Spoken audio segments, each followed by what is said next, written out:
झारखंड में विधानसभा चुनाव से पहले एक नई सियासत देखने को मिल रही है।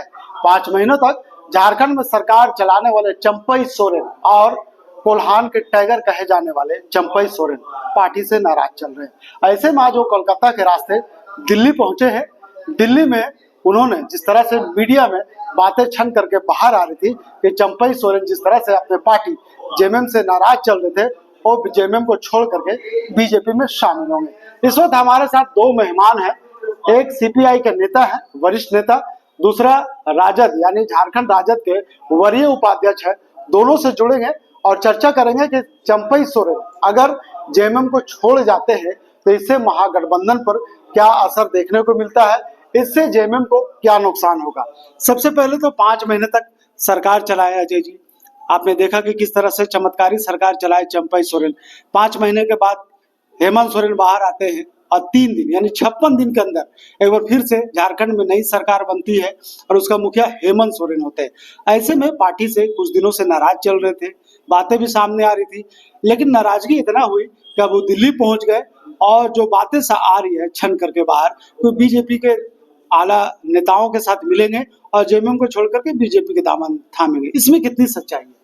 देखिए, सच्चाई क्या हो तो चंपई जी ही बता पाएंगे, लेकिन जो मीडिया से सूत्रों से जानकारी मिल रही है कि चंपई जी ने कई चीजें की है। वो दिल्ली में आला नेताओं से मिले, बीजेपी के नेताओं से मिलेंगे, बीजेपी में शामिल होंगे। उनके घर से जेएमएम का झंडा हटा दिया गया, टैग हटा दिया गया ट्विटर से।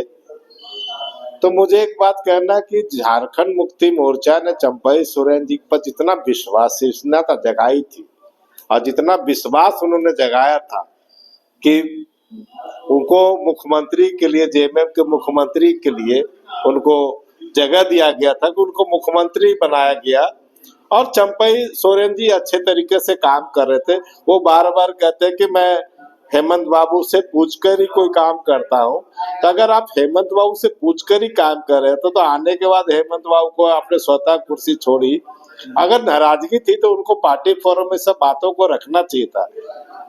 तो पार्टी फोरम में उन्होंने बात में रखा, अगर डायरेक्ट नाराजगी जनता के बीच में अगर आप छोड़ के जनता की जिस पार्टी से आप चुनाव जीत कर आए उनकी जिम्मेवारी होती है। और कोल्हान के बड़े नेता है, आपको जो सम्मान गुरुजी के कारण मिला या जेएमएम के कारण मिला, वो सम्मान दूसरी पार्टी में जाने पर वो क्या मिलता है ये तो देखने की चीज है। आने वाला भविष्य बताएगा कि आप क्या सम्मान, लेकिन जो सम्मान जेएमएम ने दिया, झारखंड के अस्मिता के सवाल पर आपको दिया, उसका उनको सम्मान करना चाहिए था। लेकिन 31 दिसंबर की वो रात जब हेमंत सोरेन, ईडी के अधिकारियों से पूछताछ होती है हेमंत सोरेन की, और ईडी के अधिकारी उन्हें गिरफ्तार कर लेते हैं और उसी रात चंपई सोरेन साथ में आते हैं, राजभवन जाते हैं, इस्तीफा सौंपते हैं। दूसरे दिन मंत्रिमंडल विधायक दल की बैठक होती है, उसमें नेता चुने जाते हैं। उसके बाद सरकार बनती है। 5 महीने तक जब सरकार चल जाती है और जिस दिन हेमंत सोरेन नए सरकार का मंत्रिमंडल का जब सूची सौंपते हैं राज्यपाल को, तो उस दिन हेमंत सोरेन हंसते हुए कहे थे कि पार्टी फोरम में जो बात हुई थी उस बात पे हम अमल है, इसीलिए हमने इस्तीफा दिया। नहीं, सही बात है। मैं कह रहा हूँ जिस दिन आपने देखा होगा, जिस दिन चंपई सोरेन का साथ जाके उन्होंने इस्तीफा दिया था राजभवन में, और राजभवन का जो उसमें कृत्य था पूरा देश ने देखा था कि राज्यपाल महोदय ने जो शपथ ग्रहण समारोह को कितना डिले करने का काम किया था।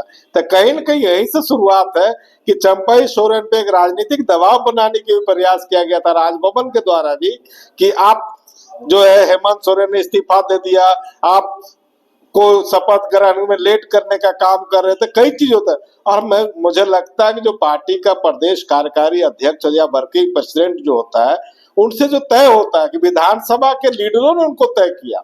और दूसरी चीज मैं बात कर रहा हूँ कि गठबंधन के सभी घटक दल चाहते थे कि हेमंत सोरेन सरकार का नेतृत्व करे। तो जेएमएम की केवल नाराजगी से नहीं होना है, वो घटक दलों की सरकार थी, इंडिया ब्लॉक की सरकार थी, उसमें कांग्रेस, आरजेडी सभी लोग शामिल है। तो जब सभी लोगों ने स्वेच्छा से कहा कि हेमंत सोरेन को नेतृत्व संभालना चाहिए, तो चंपई जी अगर कोई स्टेप उठा रहे तो इनको विचार देखना चाहिए कि जेएमएम की स्वतः सरकार नहीं थी, ये गठबंधन की सरकार है।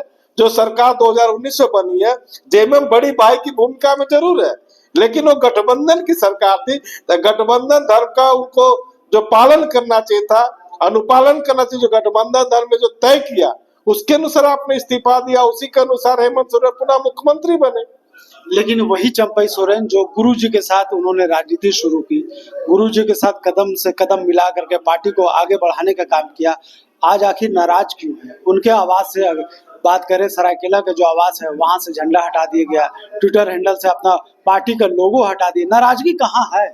देखिए, नाराजगी हमको तो लगता है कि सत्ता जब जाती है किसी के पास, मुख्यमंत्री है, बिहार में भी नीतीश जी ने प्रयास किया था, जीतन राम मांझी को सत्ता सौंपा था, तो एक ऐसी कुर्सी है जिसका मैं समझ सकता हूँ, उसका कहीं ना कहीं लोगों में रहता है, हर राजनेताओं को रहता है कि मुख्यमंत्री पर मैं काबिज हूँ, हम कोई गलती जनता मुझे हटाए, लेकिन ये मुख्यमंत्री के चेहरे पर चुनाव, चंपई सोरेन के चेहरे पर चुनाव नहीं लड़ा गया था, इसलिए अगर नाराजगी थी तो मैंने कहा गुरु जी के साथ सूरज मंडल जैसे लोग थे, जिस समय पूरे झारखंड में कोल्हान या किसी क्षेत्र में तूती बोलती थी, जब उन्होंने गुरुजी का साथ छोड़ा था, सूरज मंडल जी को आप देख सकते हैं कि झारखंड की राजनीति में कहाँ है। तो सवाल उठता है कि जब आप रहते हैं मेन स्ट्रीम की राजनीति में रहते हैं, उस राजनीति में जो आपकी हैसियत होती है, पार्टी के जाते जो आपका जो वर्चस्व होता है वो दर्शाता है, तो कहीं ना कहीं अगर चंपई सोरेन जी अगर नाराज है तो उनको गुरुजी से बात करनी चाहिए था, हेमंत सोरेन से बात करना चाहिए था। ये पार्टी अगर छोड़ने या इस तरह का जो कृत्य कर रहे, ये कहीं ना कहीं राजनीतिक, हमको इसको कहते हैं राजनीतिक दबाव बनाने का भी प्रयास है जेएमएम पर। चंपई सोरेन कोल्हान के टाइगर कहे जाते हैं, और अगर चंपई सोरेन जेएमएम में छोड़ करके बीजेपी को जाते हैं तो ऐसे में कह सकते हैं कि झारखंड के जो जेएमएम का 14 सीट है वो प्रभावित होगा। यानी मान के चलिए कि आने वाले विधानसभा में अगर चंपई सोरेन जेएमएम का साथ छोड़ते हैं तो कहीं ना कहीं पार्टी का इसका नुकसान उठाना पड़ेगा। अजय कुमार ने कहा कि जिस तरह से बिहार में कह सकते हैं कि जीतन राम मांझी ने एक बार नीतीश कुमार ने मुख्यमंत्री का पद दिया था, उसके बाद उन्होंने नई पार्टी का गठन किया, लेकिन झारखंड में जीतन राम मांझी का पार्ट 2 देखने को मिलेगा या नहीं, ये तो आने वाला वक्त बताएगा। हमारे साथ राजद के वरीय उपाध्यक्ष हैं राजेश कुमार यादव, इनसे भी जुड़ेंगे और तमाम मुद्दों पर चर्चा करेंगे। लोबिन हेम्ब्रम की सदस्यता चली गई, लोबिन हेम्ब्रम सदस्यता चली गई, उसके बाद लोबिन हेम्ब्रम ने पार्टी के खिलाफ नई नीति रचते हुए कह सकते हैं कि चंपई सोरेन को शामिल किया, और कल आपने देखा कि 1.5 घंटे तक चंपई सोरेन और लोबिन हेम्ब्रम बंद दरवाजे के भीतर बात हुई। क्या कुछ बातें हुई है, क्या लगता है आपको? देखिए, लोबिन हेम्ब्रम साहब ज्यादा दिन से चल रहे थे, नाराज चल रहे थे, और हम समझते हैं कि अभी जो चंपई सोरेन जी का मामला आया है तो अभी तो अखबार में भी नहीं है या चल रहा है, आपका मीडिया में चल रहा है, तो हम समझते हैं कि चंपई सोरेन जी का ये हम अंतिम पारी है राजनीति का होगा। यदि इस तरह का निर्णय लेंगे चंपई सोरेन जी तो इनका अंतिम पारी होगा, और इसके बाद वो सर्वाइव नहीं कर पाएंगे राजनीति में। जेएमएम और महागठबंधन का कितना नुकसान होगा अगर चंपई सोरेन जेएमएम छोड़ करके बीजेपी में शामिल होते हैं? लेकिन महागठबंधन का जो हुआ है वो चंपई सोरेन के चलते सरकार नहीं बना है, ये जेएमएम और राजद और कांग्रेस की महागठबंधन जो हुआ उसके कारण बना, चाहे एक व्यक्ति के कारण नहीं। चंपई सोरेन कोई उसमें कहीं नहीं है, गुरु जी हैं, हेमंत जी हैं, कांग्रेस है, आरजेडी है, तो हम समझते हैं कि इस तरह का भारतीय जनता पार्टी एक दबाव, राजनीतिक दबाव झारखंड में बनाना चाह रही है, जो पिछले बार जो हारी है, तो इस तरह का अफवाह उड़ा करके या किसी को बलजस्ती कहिए या दबाव बना करके या राजनीतिक रूप से या आर्थिक रूप से भी दबाव बनाया जा रहा है। इन विधायकों का भी चमड़ा डंडा चुनाव लड़े थे, इनका भी नाम आ रहा है, क्या हश्र हुआ? सबने देखा है कि उनका चुनाव में क्या हश्र हुआ है। लोबिन हेम्ब्रम साहब चुनाव लड़ रहे, क्या हश्र हुआ? इसी तरह से वहाँ दशरथ गगराई की बहुत पुराने साथी है, संघर्ष का साथी है, आंदोलन का साथी है, और जो लोग हैं चंपई सोरेन के भी हैं, गुरु जी के बहुत नजदीकी रहे हैं और शुरुआती दौर से आज तक हुए रहे। एक बार निर्दलीय भी लड़े थे, उसके बाद जो उनका है, लेकिन जो उस क्षेत्र में जिनके बल पर जीतते हैं वे उनके साथ नहीं रहेंगे। राज्य की जनता महागठबंधन के साथ रहेगा। गुरु जी का वहाँ है, उन लोगों का नहीं चलता है, वहाँ गुरु जी का मामला है, हेमंत जी का चलता है, और हेमंत जी हैं तब ये चंपाई सोरेन है, चंपाई सोरेन है तब गुरुजी नहीं है, गुरुजी हैं तब चंपाई सोरेन रहे हैं। इसलिए वहां पर किसी तरह का अंतर पड़ने वाला नहीं है। और हम समझते हैं कि भारतीय जनता पार्टी का ये बहुत गंदी राजनीति चल रहा है इस देश में, झारखंड में ही नहीं पूरे देश में चल रहा है एक गंदी राजनीति चल रहा है। देखे होंगे पिछले चुनाव में जब माननीय मुख्यमंत्री थे रघुवर दास जी, तो बहुत तरह का चला रहे थे, माए बाप बेटा की सरकार, बाप बेटा की सरकार प्रचारित कर रहे थे। क्या हासिल हुआ भारतीय जनता पार्टी को? भारतीय जनता पार्टी को सबक लेना चाहिए, सीखना चाहिए और तोड़ करके राजनीति समझिए कि ये क्या करते हैं, ये तोड़ के राजनीति जो कर रहे हैं ये बहुत खराब है और इस तरह का बात नहीं करना चाहिए। भारतीय जनता पार्टी के नेतृत्व हताशा में है। झारखंड जेएमएम के जो विधायक है दशरथ गगराई का नाम ले रहे थे राजेश जी, दशरथ गगराई ने एक पत्र जारी किया है और कहा है कि हम किसी पार्टी में नहीं जा रहे हैं, जेएमएम का हिस्सा थे, जेएमएम के हिस्सा में रहेंगे। लेकिन आपने देखा कि पिछले 2024 के लोकसभा चुनाव की बात करें, जिस मकसद के साथ बीजेपी में शामिल हुई थी हेमंत सोरेन की भाभी सीता सोरेन, अब बीजेपी को लग रहा था कि इसके दम पे ही हम आदिवासियों को जो वोट है अपने तरफ खींच लाएंगे, लेकिन उसका नुकसान बीजेपी को भुगतना पड़ा। नहीं, सही बात, मैं यही बात आपसे कहना चाह रहा था कि झारखंड आदिवासी बहुल राज्य मानते हैं कि आदिवासी उनका जो चेहरा था, चाहे बाबूलाल मरांडी हो चाहे अर्जुन मुंडा हो, उनको यहाँ की झारखंड की जनता ने नकारने का काम किया है। और आदिवासी और दलितों ने जिस तरह से एकजुटता होकर लोकसभा चुनाव में गठबंधन के पक्ष में वोटिंग करने का काम किया है, तो ये उसी साजिश के तहत ऐसे चेहरा को जिसका किसी पर विवाद नहीं हो, चंपाई सोरेन पर अभी राजनीति 7 साल से वो विधायक लगातार 7 टर्म से लगातार जीतते आ रहे, कोई राजनीतिक विवाद नहीं है।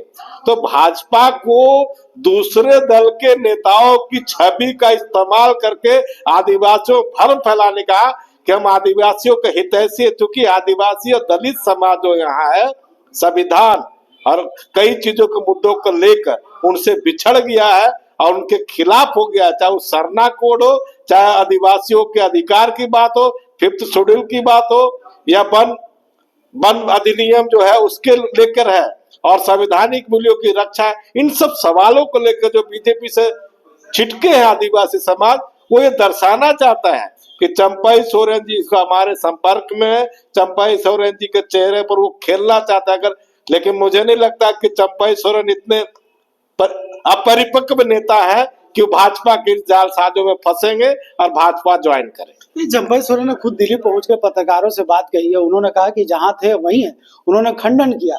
उसके बाद भी जो राजनीतिक चर्चाएं गर्म है झारखंड की राजधानी रांची में कि चंपाई सोरेन बीजेपी में शामिल होंगे, इसमें कितनी सच्चाई लग रही? क्या वाकई चंपाई सोरेन बीजेपी में जाएंगे या फिर जहां से उन्होंने राजनीति शुरू की वहीं रहेंगे?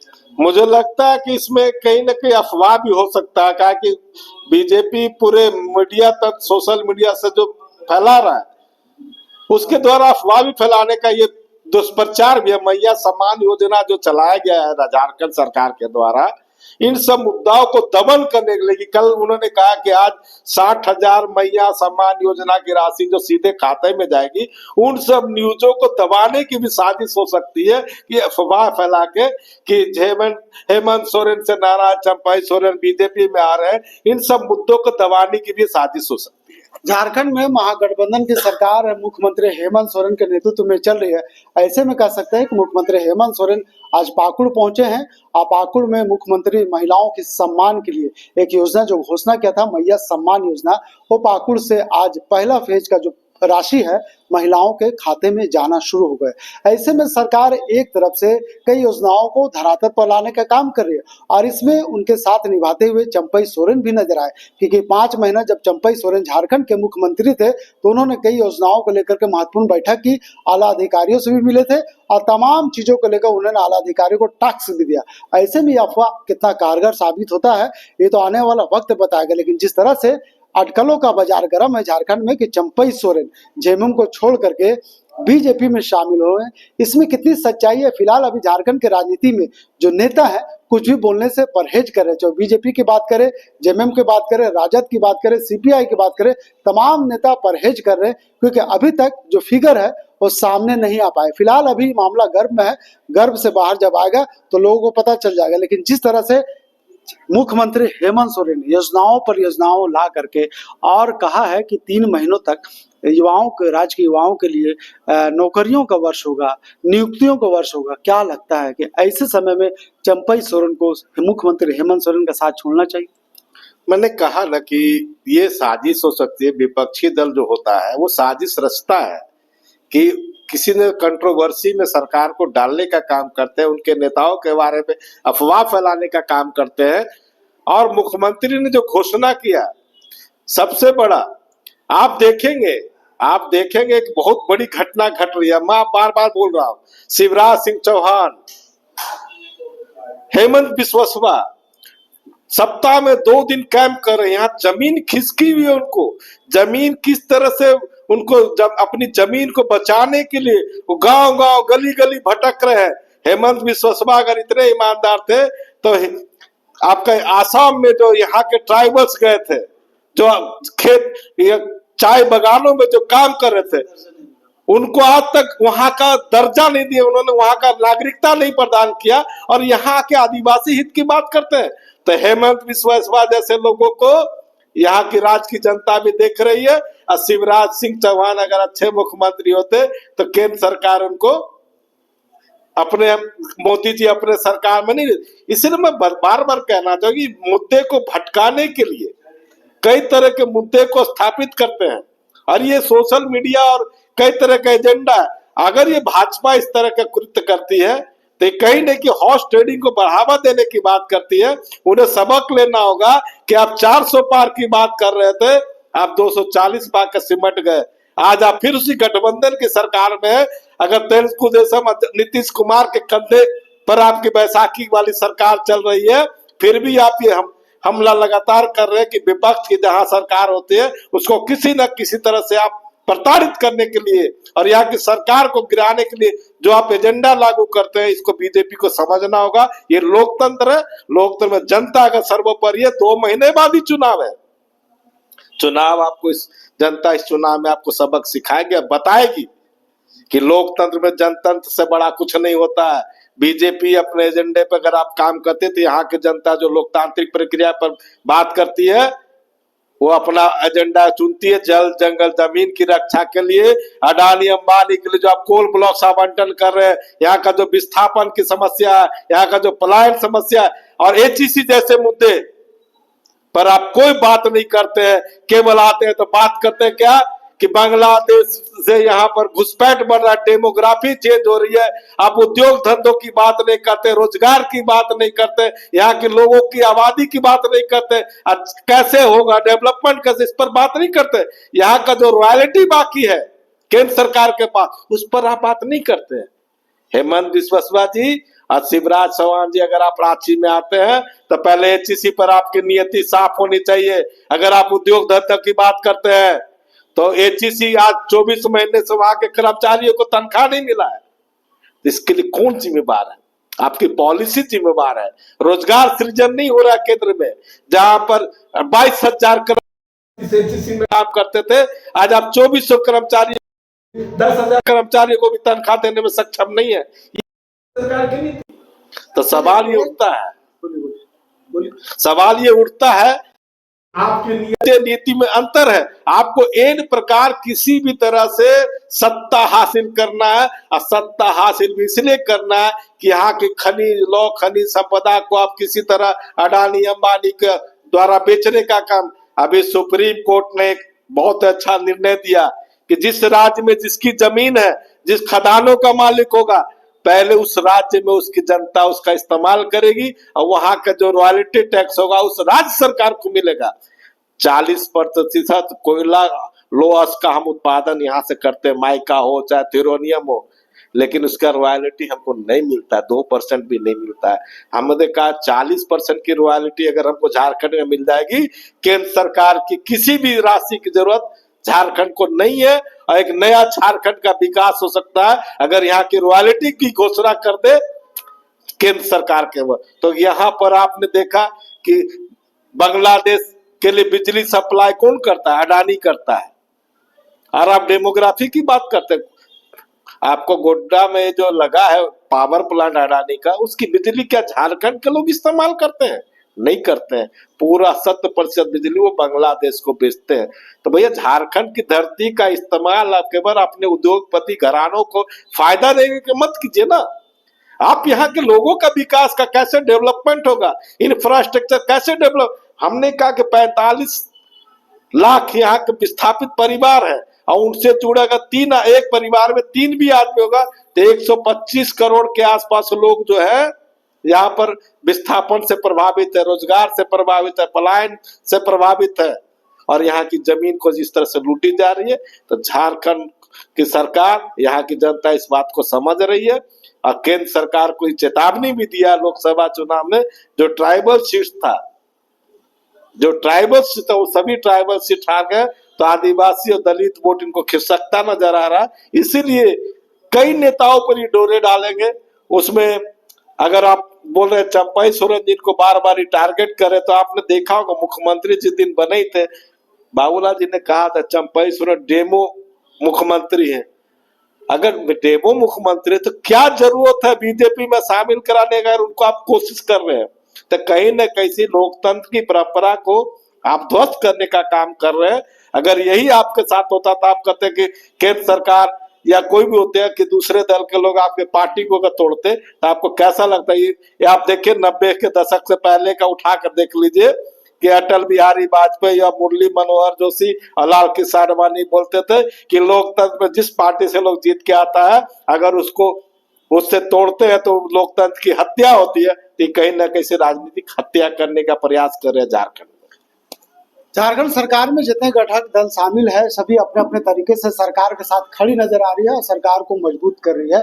ऐसे में एक तरफ जहां कांग्रेस अपने प्रदेश अध्यक्ष पर बदलने का काम किया है और ओबीसी मोर्चा को मजबूत करने का काम कर रहे हैं, वहीं दूसरी तरफ सीपीआई सरकार को अपने तरफ से मजबूत कर रहे हैं, राजद भी कहीं ना कहीं सरकार को मजबूत कर रहे हैं। तो ऐसे में जितने भी घटक दल शामिल है सभी सरकार के साथ खड़ी है, लेकिन बीजेपी आती है, सरकार के खिलाफ बात करती है और मुद्दे भटकाने काम करती है, यहाँ के लोगों को भटकाने काम करते हैं, ऐसा सीपीआई कह रहे हैं। लेकिन जिस तरह से अभी जो समीकरण सामने आ रहा है कि चंपई सोरेन जेएमएम को छोड़ करके बीजेपी में शामिल होंगे, हम सीधे चलेंगे राजद के वरिष्ठ नेता के बीच में और उनसे जानने की कोशिश करेंगे कि कोल्हान का जो 14 सीट है वो कितना प्रभावित होगा अगर जेएमएम छोड़ देते हैं चंपई सोरेन। तो देखिए, कोल्हान में एक भी सीट भारतीय जनता पार्टी नहीं जीता। माननीय अर्जुन मुंडा जी हारते रहे, उनके बड़े बड़े नेता हारते रहे। अभी चुनाव हुआ, गीता कोड़ा को लेके क्या हुआ, गीता कोड़ा हारी। तो कोल्हान में भी कोई असर पड़ने वाला नहीं है। हम बोल रहे हैं कि कोल्हान में चंपई सोरेन टाइगर हैं, टाइगर कहलाते हैं। क्यों कहलाते हैं? इसलिए कि जेएमएम के साथ हैं। वहां के अब बड़े बड़े नेता थे, कृष्णा मार्डी थे और बहुत लोग थे जो जेएमएम के साथ थे। जेएमएम के साथ छोड़ने के बाद उनका हश्र क्या हुआ ये सारे लोग जानते हैं, राज्य की जनता जानती है। इसलिए चंपई सोरेन जी, हम बोल रहे हैं कि चंपई सोरेन जी शुरू से ही जेएमएम के साथ रहे हैं, संस्थापक सदस्य रहे हैं, संस्थापक में रहे हैं। लेकिन जब नीति और नियत बदल जाता है, नीति भी और नियत भी बदल जाता है तो वो आदमी कमजोर हो जाता है। और हम समझते हैं कि माननीय चंपई सोरेन जी यदि बदलते हैं, बदल जाते हैं तो उनका जो अस्तित्व है, जो हम लोग बोल रहे हैं कि बड़े ही सूझबूझ वाले नेता हैं, तो हम समझते हैं कि वे सूझबूझ वाले नहीं। उनको फिर उसी तरह से जैसे बाबूलाल मरांडी जी बोलते थे कि हम गिर जाएंगे, कूद जाएंगे नहीं, तो वही स्थिति। और गए बाबूलाल मरांडी जी, गए वहाँ, क्या हुआ? विधायक बन गए। कौन पार्टी से बने विधायक? जेएमएम से नहीं बने, दूसरे पार्टी से बने और उसमें गए हैं।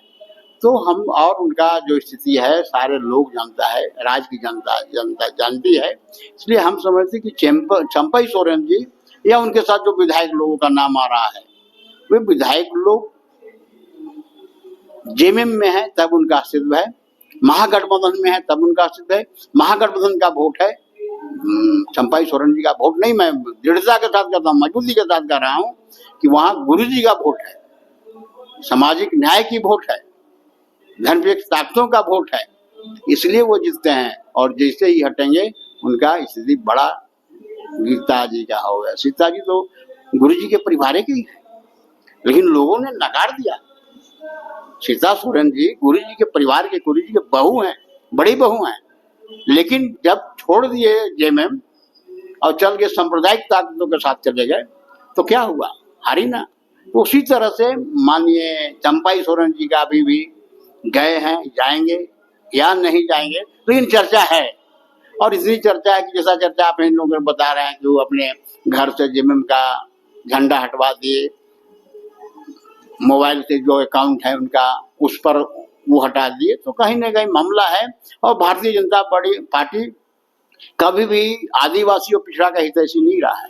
भारतीय जनता पार्टी में रह करके जो पिछड़ा, आदिवासी, दलित की बात करता है वो बेईमान है, लोग हैं वो लोग बेईमान हैं। और वो लोग कभी भी चिंतक नहीं रहे हैं, अपने लाभ के लिए, अपने स्वार्थ के लिए वे लोग बात करते हैं, वैसे उन लोगों का नहीं है। इसलिए हम समझते हैं कि उनके जाने से कोई प्रभाव पड़ने वाला नहीं है हेमंत सोरेन जी के सेहत पर या महागठबंधन के सेहत पर, कोई प्रभाव नहीं पड़ेगा। हो सकता है भी और पार्टी के लोग तोड़ेंगे, वो भारतीय जनता पार्टी जान गई है कि हम तोड़ेंगे नहीं, पैसा से खरीदेंगे नहीं, तो हमारी स्थिति यहाँ बनने वाले नहीं है। तो हो सकता है आने वाले दिन में और लोगों को तोड़ेंगे, लेकिन उसके बावजूद भी भारतीय जनता पार्टी इस बार जो चुनाव होगा, चुनाव में बुरी तरह से हारेगी। चलिए, राजनीति एक ऐसा जगह है, मंच है, जहाँ पे ना कोई एक दूसरे का दुश्मन है, ना एक दूसरे का दोस्त है। मौका देख करके सभी राजनीति करते हैं। ऐसे में कह सकते हैं कि झारखंड की सियासत में इन दिनों काफी जो हलचल मचे हुए हैं कि जेएमएम छोड़ करके चंपई सोरेन बीजेपी में शामिल होंगे। फिलहाल इस पे फिलहाल विराम लगा हुआ है, इस पे अटकलें लगे हुए हैं। इस पे मोहर कब लगेगी, आधिकारिक रूप से पुष्टि कब होगा, ये तो देखने वाली बात होगी। लेकिन दिल्ली चंपई सोरेन पहुंच चुके हैं, अब उनसे बीजेपी के नेता मुलाकात करते हैं नहीं, ये तो आने वाला वक्त ही बताएगा। अपने सहयोगी फैयाज के साथ मैं नौशाद, कोलांचल संवाद, रांची।